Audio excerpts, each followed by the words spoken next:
Des fois, dans une famille, dans une seule et même famille, il y a un défaut qui est commun à tout le monde. Mais chacun d'entre eux n'aperçoit pas ce défaut sur l'autre. Parce qu'en réalité, c'est un défaut qui est commun à chacune de ces membres de cette famille. Avec des exemples, vous allez mieux comprendre.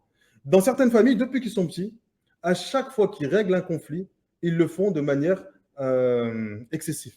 Donc ils crient, peut-être ils s'insultent, ils lèvent la voix, et ainsi de suite. Et ça, ils ont été éduqués de cette manière-là. Eux, ils ne s'en rendent même plus compte.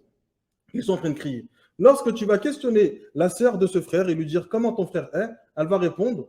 Ou bien, si tu demandes au frère comment est ta sœur, il va répondre ma sœur, c'est la fille la plus calme de la famille. Quand ce frère il va se marier avec cette femme-là, lors de la première dispute, il va voir d'elle des choses qu'on n'avait pas décrites.